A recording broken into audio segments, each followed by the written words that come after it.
সরাসরি মূল বিষয়ে আসা যাক। আজকের এই গভীর বিশ্লেষণে আমরা সনাতন ধর্মে পশু বলির ঐতিহাসিক বাস্তবতা নিয়ে কথা বলব।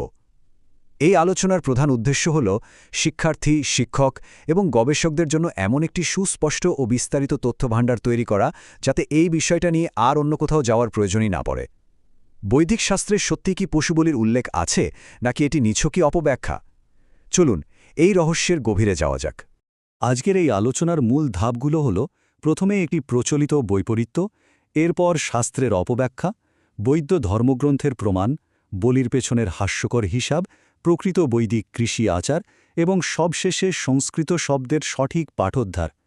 অত্যন্ত যৌক্তিকভাবে এই পর্যায়গুলো পেরিয়ে আমরা একটা পরিষ্কার সিদ্ধান্তে পৌঁছাব। তো চলুন এগিয়ে যাই।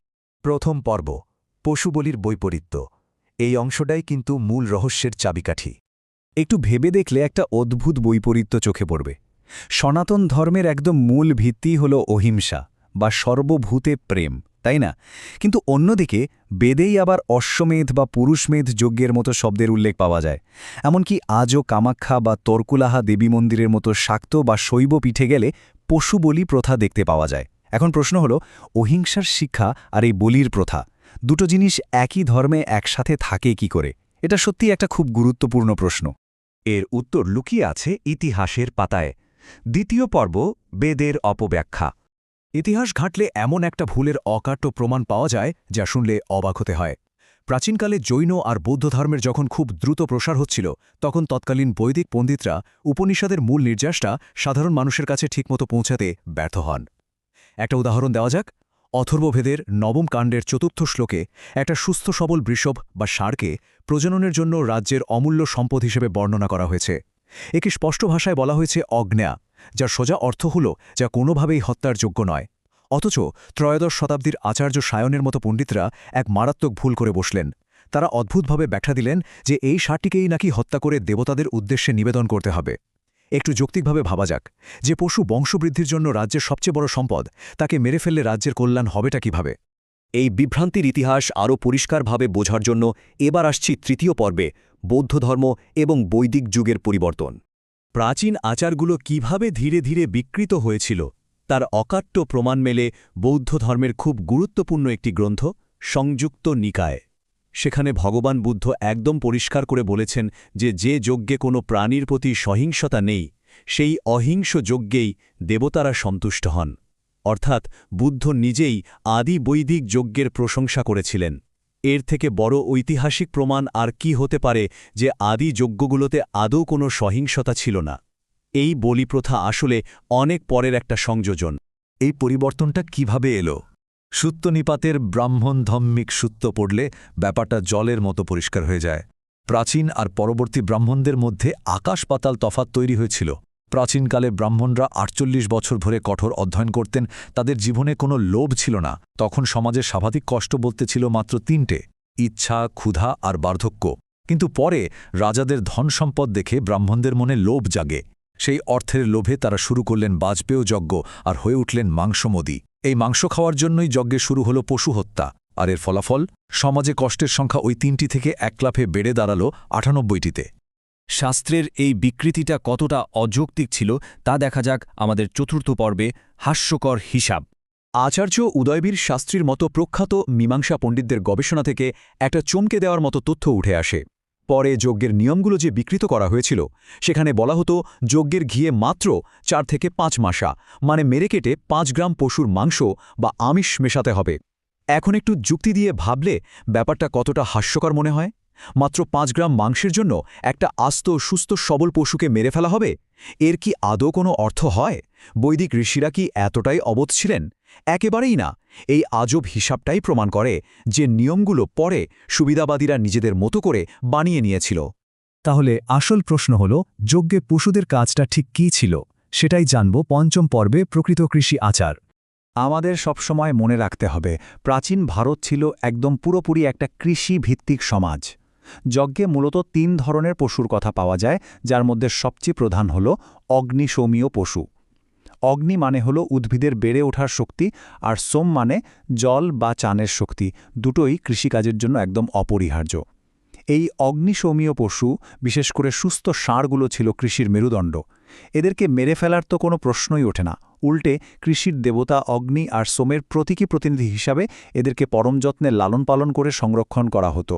এবার আসছি এই আলোচনার সবচেয়ে আকর্ষণীয় এবং গুরুত্বপূর্ণ অংশে, ষষ্ঠ পর্ব, সংস্কৃত শব্দের পাঠোদ্ধার।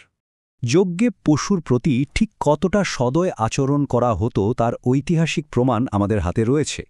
যজ্ঞের কিছু নির্দিষ্ট পশু ধর্ম বা নিয়ম ছিল, যেমন ধরুন প্রথমে উপাকরণ, মানে পশুকে খুব আলতো করে ভালোবেসে স্পর্শ করে মন্ত্রপাঠ করা।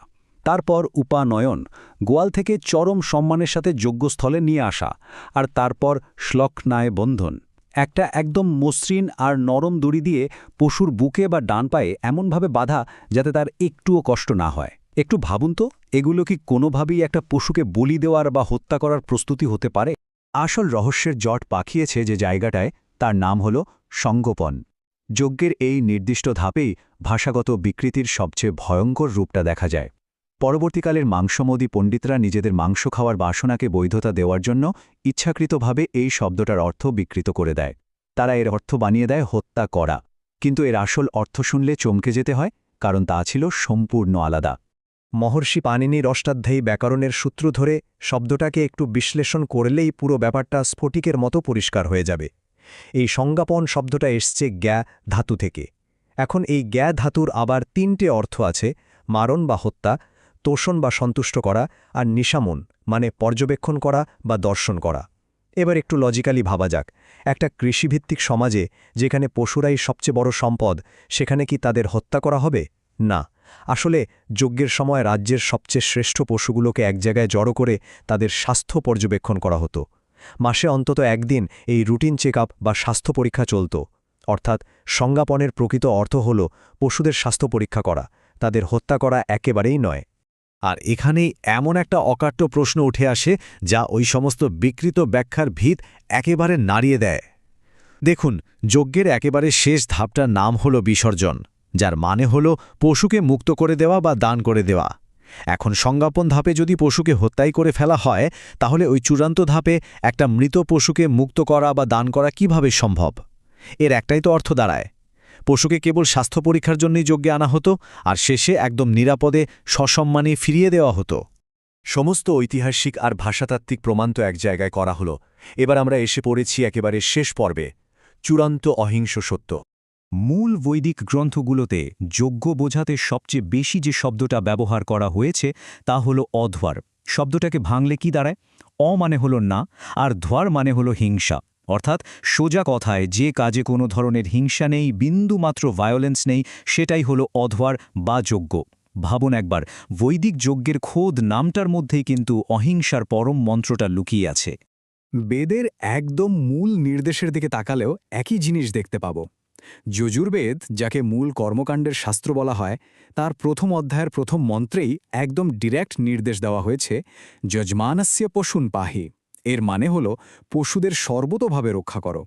যে বেদ স্বয়ং পশুদের রক্ষা করার জন্য এতটা কড়া নির্দেশ দিচ্ছে, সেই বেদকেই উদ্ধৃত করে পশু হত্যার যৌক্তিকতা প্রমাণ করাটা শুধু ভিত্তিহীন নয়, রীতিমতো হাস্যকর। এতক্ষণ ধরে খুঁটিনাটি সমস্ত তথ্য বিশ্লেষণ করে আমরা একটা অকাট্য সিদ্ধান্তে পৌঁছতে পারি, সনাতন ধর্ম আর বেদের একদম মূল নির্যাসটাই হল নিখাদ অহিংসা। স্বার্থান্বেষী পণ্ডিতদের ওই বাকছল বা ভাষাগত কারসাজির ফাঁদেই পরবর্তীতে পশুবলির মতো প্রথা ধর্মের নামে জুড়ে দেওয়া হয়েছিল। ছাত্রছাত্রী থেকে শুরু করে শিক্ষক ও গবেষক সবার জন্যই শাস্ত্রের এই সঠিক দর্শনটা অধ্যয়ন করা এবং কুসংস্কার থেকে দূরে থাকাটা ভীষণ জরুরি। আশা করছি এই বিস্তারিত বিশ্লেষণটি অন্য কোনো তথ্যের অভাব রাখবে না। আর হ্যাঁ, এই পুরো বিষয়টা এত সুন্দর করে এত নিখুঁত তথ্যের সাথে গুছিয়ে তৈরি করতে সাহায্য করার জন্য শুভনীতা মণ্ডলকে জানাই বিশেষ কৃতজ্ঞতা। এই বিশ্লেষণটি নিঃসন্দেহে আমাদের চিন্তার নতুন দিগন্ত খুলে দেবে। তবে সবশেষে একটা গভীর প্রশ্ন কিন্তু থেকেই যায়। একটু ভেবে দেখবেন, ইতিহাসের পাতায় এমন আর কত সহস্র শব্দ নিজেদের প্রকৃত অর্থের অপেক্ষায় হাজার হাজার বছর ধরে ভাষাগত কারসাজির অন্ধকারে লুকিয়ে আছে।